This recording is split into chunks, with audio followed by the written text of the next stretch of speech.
आज है 16 फरवरी। सुनते हैं आज के प्यारे बाबा के साकार रूप से चले हुए मधुर महावाक्य। बाबा कहते हैं, मीठे बच्चे, प्राणेश्वर बाप आया है तुम बच्चों को प्राण दान देने। प्राण दान मिलना अर्थात तमो प्रधान से सतो प्रधान बनना। प्राणेश्वर बाप आया है तुम बच्चों को प्राण दान देने। प्राण दान मिलना अर्थात तमो प्रधान से सतो प्रधान बनना। आज का प्रश्न है, ड्रामा के हर राज को जानने के कारण कौन सी सीन तुम्हारे लिए नई नहीं है? उत्तर, इस समय जो सारी दुनिया में हंगामे हैं, विनाश काले विपरीत बुद्धि बन अपने ही कुल का खून करने के लिए अनेक साधन बनाते जाते हैं, ये कोई नई बात नहीं है, क्योंकि तुम जानते हो ये दुनिया तो बदलनी ही है। महाभारत लड़ाई के बाद ही हमारी नई दुनिया आएगी। महाभारत लड़ाई के बाद ही हमारी नई दुनिया आएगी। इसलिए हमें ये राज मालूम है ड्रामा का, तो ड्रामा की कोई भी सीन हमारे लिए नई नहीं है। गीत है ये कौन आज आया सवेरे सवेरे। ओम शांति। सवेरे सवेरे ये कौन आकर मुरली बजाते हैं? दुनिया तो बिल्कुल ही घोर अंधियारे में है। तुम अभी मुरली सुन रहे हो। ज्ञान सागर पतित पावन प्राणेश्वर बाप से। किससे मुरली सुन रहे? ज्ञान सागर पतित पावन प्राणेश्वर बाप से। वो है प्राण बचाने वाला ईश्वर। कहते हैं ना, हे ईश्वर इस दुख से बचाओ। वह हद की मदद मांगते हैं। अभी तुम बच्चों को मिलती है बेहद की मदद, क्योंकि बेहद का बाप है, तो इसलिए बाबा की मदद भी बेहद का, बाबा का ज्ञान भी बेहद का, बाप से प्राप्त वर्षा भी बेहद का। तुम जानते हो आत्मा भी गुप्त है, बच्चों का शरीर प्रत्यक्ष है, तो बाप की श्रीमत है बच्चों प्रति। सर्वशास्त्रमयी शिरोमणि गीता मशहूर है, सिर्फ उनमें नाम डाल दिया है श्री कृष्ण का। अब तुम जानते हो श्रीमत भगवानुवाच है। ये भी समझ गए हैं कि भ्रष्टाचारी को श्रेष्ठाचारी बनाने वाला एक ही बाप है। वही नर से नारायण बनाते हैं। कथा भी है सत्यनारायण की, गाया जाता है अमर कथा। अमरपुरी का मालिक बनाने अथवा नर से नारायण बनाने की बात एक ही है। ये है मृत्युलोक। भारत ही अमरपुरी था, ये किसी को भी पता नहीं। यहाँ ही अमर बाबा ने पार्वतियों को सुनाया है। एक पार्वती व एक द्रौपदी नहीं थी। बहुत बच्चे ये सुन रहे हैं, है ना। सिर्फ एक को तो भगवान ने आकर अमर कथा नहीं सुनाई, शिव बाबा सुनाते हैं ब्रह्मा द्वारा। बाप कहते हैं, मैं ब्रह्मा द्वारा मीठे मीठे बच्चों को समझाता हूँ। बाप ने समझाया है बच्चों को आत्म अभिमानी जरूर बनना है। बाप ही बना सकते हैं। दुनिया में एक भी मनुष्य मात्र नहीं जिसको आत्मा का ज्ञान हो। आत्मा का ही ज्ञान नहीं है तो परमात्मा का ज्ञान कैसे हो सकता है? कह देते हैं हम आत्मा सो परमात्मा।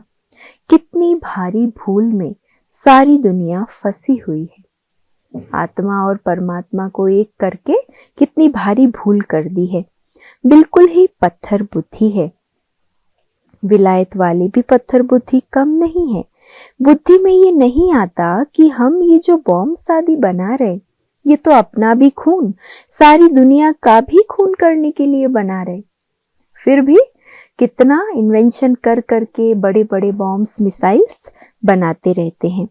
तो इस समय बुद्धि कोई काम की नहीं रही, अपने ही विनाश के लिए सारी तैयारी कर रहे हैं। तुम बच्चों के लिए ये कोई नई बात नहीं है। जानते हो ड्रामा अनुसार उन्हों का भी पार्ट है। ड्रामा के बंधन में बांधे हुए हैं। पत्थर बुद्धि ना हो तो ऐसे काम कर सकते हैं क्या? सारे कुल का विनाश कर रहे हैं। वंडर है ना, क्या कर रहे हैं? बैठे बैठे आज ठीक चल रहा है, कल मिलिट्री बिगड़ी तो प्रेसिडेंट को भी मार देते। ऐसे ऐसे इत्तेफाक होते रहते हैं, किसको भी सहन नहीं करते हैं। पावरफुल है ना। आजकल की दुनिया में हंगामा बहुत है, पत्थर बुद्धि भी अथाह है। अभी तुम बच्चे जानते हो विनाश काले जो बाप से विपरीत बुद्धि है उनके लिए विनशंति गाया हुआ है। अभी इस दुनिया को बदलना है, ये भी जानते हो बरोबर। महाभारत लड़ाई लगी थी और बाप ने राजयोग सिखलाया था। शास्त्रों में तो टोटल विनाश दिखा दिया, परंतु टोटल विनाश तो होता नहीं, फिर तो प्रलय हो जाए, मनुष्य कोई भी ना रहे, सिर्फ 5 तत्व रह जाएं। ऐसे तो हो नहीं सकता। प्रलय हो जाए तो फिर मनुष्य कहां से आए? दिखाते हैं श्री कृष्ण अंगूठा चूसता हुआ पीपल के पत्ते पर सागर में आया। बालक ऐसे आ कैसे सकता है? शास्त्रों में ऐसी ऐसी बातें लिख दी है जो बात मत पूछो। अभी तुम कुमारियों द्वारा इन विद्वानों भीष्म पितामह आदि को भी ज्ञान बाण लगते हैं, वो भी आगे चलकर आएंगे। जितना जितना तुम सर्विस में जोर भरेंगे, बाप का परिचय सबको देते रहेंगे, उतना तुम्हारा प्रभाव बढ़ेगा। हाँ, विघ्न तो पड़ेंगे। ये भी गाया हुआ है कि आसुरी संप्रदाय के इस ज्ञान यज्ञ में बहुत विघ्न पड़ते हैं। बेचारे पत्थर बुद्धि मनुष्य कुछ नहीं जानते हैं कि ये क्या है। कहते हैं इन्हों का तो ज्ञान ही न्यारा है। ये भी तुम समझते हो, नई दुनिया के लिए नई बातें हैं। बाप कहते हैं ये राजयोग तुमको और कोई सिखला नहीं सकेंगे। ज्ञान और योग बाप ही सिखला रहे हैं। सदगति दाता एक ही बाप है, वही पतित पावन है, तो जरूर पतितों को ही ज्ञान देंगे ना। तुम बच्चे समझते हो हम पारस बुद्धि बन पारसनाथ बनते हैं। पहले पत्थर बुद्धि थे, अब बाप आकर पारस बुद्धि बनाते हैं। मनुष्यों ने मंदिर कितने ढेर बनाए हैं, परंतु वह कौन है, क्या करके गए हैं, अर्थ कुछ भी नहीं समझते। पारसनाथ का भी मंदिर है, परंतु किसको भी पता नहीं है। भारत पारसपुरी था, सोने हीरे जवाहरातों के महल थे। कल की बात है, वह तो लाखों वर्ष कह देते हैं सिर्फ एक सतयुग को, और बाप कहते हैं सारा ड्रामा ही 5000 वर्ष का है। इसीलिए कहा जाता है आज का भारत क्या है, कल का भारत क्या था। लाखों वर्ष की तो किसी को स्मृति रह ना सके। तुम बच्चों को अब स्मृति मिली है। जानते हो बाबा हर 5000 वर्ष बाद आकर हमको स्मृति दिलाते हैं। तुम बच्चे स्वर्ग के मालिक थे। 5000 वर्ष की बात है। कोई से भी पूछा जाए इन लक्ष्मी नारायण का राज्य कब था, कितने वर्ष हुए, तो लाखों वर्ष कह देंगे। तुम समझा सकते हो ये तो 5000 वर्ष की बात है। कहते भी हैं क्राइस्ट से इतना समय पहले पैराडाइज था। बाप आते ही है भारत में, ये भी बच्चों को समझाया है। बाबा की जयंती मनाते हैं तो जरूर कुछ करने आया होगा। पतित पावन है तो जरूर आकर पावन बनाता होगा। ज्ञान सागर है तो जरूर ज्ञान देंगे ना। योग में बैठो, अपने को आत्मा समझ बाप को याद करो, ये ज्ञान हुआ ना। वो तो है हठ योगी, टांग टांग पर चढ़ाकर बैठते हैं। क्या क्या करते हैं। तुम माताएं तो ऐसे कर न सको, बैठ भी न सको। बाप कहते हैं मीठे बच्चे, ये कुछ करने की तुमको दरकार नहीं है, है ना। कोई प्रकार का हठ योग, आसन आदि लगाना, ये सब जरूरत नहीं। स्कूल में स्टूडेंट कायदे सिर तो बैठते हैं। बाप तो वो भी नहीं कहते जैसे चाहो वैसे बैठो। बैठकर थक जाओ तो अच्छा सो जाओ। तबीयत ठीक नहीं है, शरीर थका है, तो बाबा कहते सोकर भी पढ़ाई करो। बाबा कोई बात में मना नहीं करते, ये तो बिल्कुल सहज समझने की बात है। इसमें कोई तकलीफ की बात नहीं। भल कितना भी बीमार हो, पता नहीं सुनते सुनते शिव बाबा की याद में रहते रहते और प्राण तन से निकल जाए। गाया जाता है ना, गंगा का तट हो, गंगा जल मुख में हो, तब प्राण तन से निकले। वो तो सब है भक्ति मार्ग की बातें, वास्तव में है ये ज्ञान अमृत की बात। तुम जानते हो सचमुच ऐसे ही प्राण निकलने हैं। तुम बच्चे आते हो परम धाम से, हमको छोड़कर जाते हो। देखो बाबा क्या कह रहा है, मुझे परम धाम में छोड़कर तुम बच्चे आ जाते हो। बाप कहते हैं मैं तो तुम बच्चों को साथ ले जाऊंगा। तुम तो छोड़कर आए, पर मैं तो साथ ले जाऊंगा। मैं आया हूं तुम बच्चों को घर ले जाने के लिए। तुमको ना अपने घर का पता है, ना आत्मा का पता है। माया ने बिल्कुल ही पंख काट डाले हैं। इसलिए क्या हो गया, इसीलिए आत्मा उड़ नहीं सकती, क्योंकि तमो प्रधान है। जब तक सतो प्रधान बने तब तक शांति धाम में जा कैसे सकती। ये भी जानते हैं ड्रामा प्लान अनुसार सबको तमो प्रधान बनना ही है। इस समय सारा झाड़ बिल्कुल तमो प्रधान जड़ जड़ी भूत हो गया है। बच्चे जानते हैं सब आत्माएं तमो प्रधान है। नई दुनिया में होती है सतो प्रधान। यहाँ किसकी सतो प्रधान अवस्था हो न सके। यहाँ आत्मा पवित्र बन जाए तो फिर यहाँ ठहर न सके, एकदम भाग जाए। सब भक्ति करते ही हैं मुक्ति के लिए अथवा शांति धाम में जाने के लिए, परंतु कोई भी वापस जा नहीं सकते। लॉ नहीं कहता।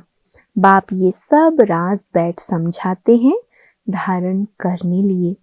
फिर भी मुख्य बात है बाप को याद करना, स्वदर्शन चक्रधारी बनना। बीज को याद करने से सारा झाड़ बुद्धि में आ जाएगा। झाड़ पहले छोटा होता है, फिर बड़ा होता जाता है। अनेक धर्म है ना, तुम एक सेकंड में जान लेते हो। दुनिया में किसी को भी पता नहीं। मनुष्य सृष्टि का बीज रूप सबका एक बाप है। बाप कभी सर्वव्यापी थोड़ी हो सकता है। बड़ी ते बड़ी भूल है यह। तुम समझाते भी हो मनुष्य को कभी भगवान नहीं कहा जाता है। बाप बच्चों को सब बातें सहज करके समझाते हैं। फिर जिनकी तकदीर में है, निश्चय है, तो वह जरूर बाप से वर्षा लेंगे। निश्चय नहीं होगा तो कभी भी नहीं समझेंगे। तकदीर ही नहीं तो फिर तदबीर भी क्या करेंगे। तकदीर में नहीं है तो वह बैठते ही ऐसे हैं जो कुछ भी समझते नहीं हैं। इतना भी निश्चय नहीं कि बाप आए हैं बेहद का वर्षा देने। जैसे कोई नया आदमी मेडिकल कॉलेज में जाकर बैठे तो क्या समझेंगे, कुछ भी नहीं। यहाँ भी ऐसे आकर बैठते हैं। इस अविनाशी ज्ञान का विनाश नहीं होता। ये भी बाप ने समझाया है। राजधानी स्थापन होती है ना, तो नौकर चाकर, प्रजा, प्रजा के भी नौकर चाकर सब चाहिए ना, तो ऐसे भी आते हैं। कोई को तो बहुत अच्छी रीति समझ में आ जाएगा, ओपिनियन भी लिखते हैं ना। आगे चल कुछ चढ़ने की कोशिश करेंगे, परंतु उस समय मुश्किल है, क्योंकि उस समय तो बहुत हंगामा होगा। दिन प्रतिदिन तूफान बढ़ते जाते हैं। इतने सेंटर्स हैं, अच्छी रीति समझेंगे भी। ये भी लिखा हुआ है, ब्रह्मा द्वारा स्थापना। विनाश भी सामने देखते हैं। विनाश तो होना ही है। गवर्नमेंट कहती है जन्म कम हो, परंतु इसमें कर ही क्या सकेंगे। झाड़ की वृद्धि तो होनी है। जब तक बाप है तब तक सब धर्म की आत्माओं को यहाँ रहना ही है। जब जाने का समय होगा तब आत्माओं का आना बंद होगा। अभी तो सबको आना ही है, परंतु ये बातें कोई समझते नहीं। बापूजी भी कहते थे रावण राज्य है, हमको राम राज्य चाहिए।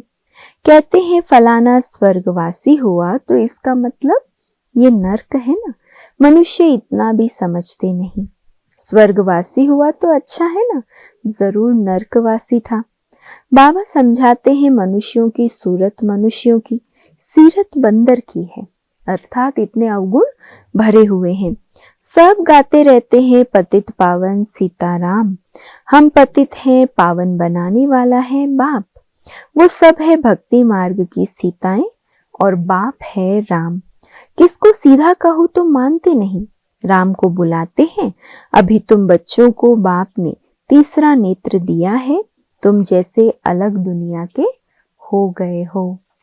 पुरानी दुनिया में क्या क्या करते रहते हैं, अभी तुम समझते हो, तुम बच्चे बेसमझ से समझदार बने हो। रावण ने तुमको कितना बेसमझ बना दिया। बाप समझाते इस समय सभी मनुष्य तमो प्रधान बन गए हैं, तब तो बाप आकर सतो प्रधान बनाते हैं। बाप कहते हैं भल तुम बच्चे अपनी सर्विस भी करते रहो, सिर्फ एक बात याद रखो कि बाप को याद करो। तमो प्रधान से सतो प्रधान बनने का रास्ता और कोई बता नहीं सकता।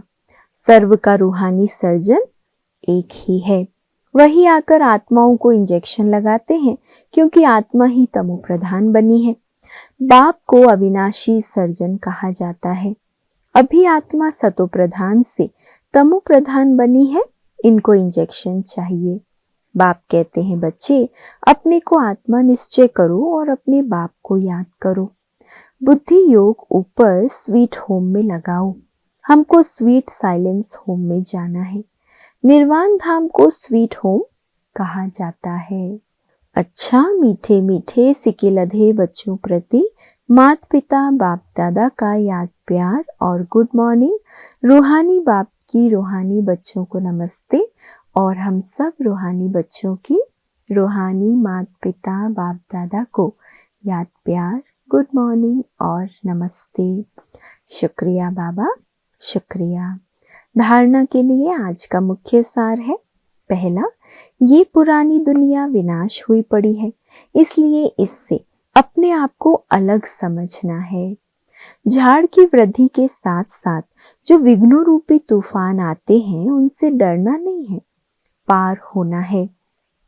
दूसरा है, आत्मा को सतो प्रधान बनाने के लिए अपने को ज्ञान योग का इंजेक्शन देना है, अपना बुद्धि योग स्वीट होम में लगाना है। आज का वरदान है, पहले आपके पाठ द्वारा ताजधारी बनने वाले चतुर सुजान भव। पहले आपके पाठ द्वारा ताजधारी बनने वाले चतुर सुजान भव। जैसे बाप दादा अपने को ओबीडियंट सर्वेंट कहते हैं, सर्वेंट कहने से ताजधानी स्वतः बन जाते हैं, ऐसे आप बच्चे भी स्वयं नम्र चित्त बन दूसरे को श्रेष्ठ सीट दे दो। उनको सीट पर बिठाएंगे तो वह उतर कर आपको स्वतः ही बिठा देंगे। अगर आप बैठने की कोशिश करेंगे तो वह बैठने नहीं देगा, इसीलिए बिठाना ही बैठना है। दूसरों को बिठाना माना स्वयं बैठना। तो पहले आपका पाठ पक्का करो, फिर संस्कार भी सहज ही मिल जाएंगे, ताजधारी भी बन जाएंगे। यही चतुर सुजान बनने का तरीका है, इसमें मेहनत भी नहीं और प्राप्ति भी ज्यादा है। आज का स्लोगन है, अव्यक्त स्थिति का अनुभव करने के लिए अंतर्मुखी एकांतवासी बनो। अव्यक्त स्थिति का अनुभव करने के लिए अंतर्मुखी और एकांतवासी बनो। आज का व्यक्त इशारा है, अभी तक अलग अलग फूल अपनी अपनी रंगत दिखा रहे हैं, लेकिन जब गुलदस्ते के रूप में अपनी खुशबू फैलाएंगे, शक्ति दल प्रत्यक्ष होगा, तब यह संगठन की शक्ति परमात्मा प्रत्यक्षता के निमित्त बनेगी। अभी एक एक अलग होने के कारण मेहनत ज्यादा करनी पड़ती है, लेकिन जब संगठन एकमत होगा तो मेहनत कम, सफलता जास्ती होगी। अच्छा, ओम शांति।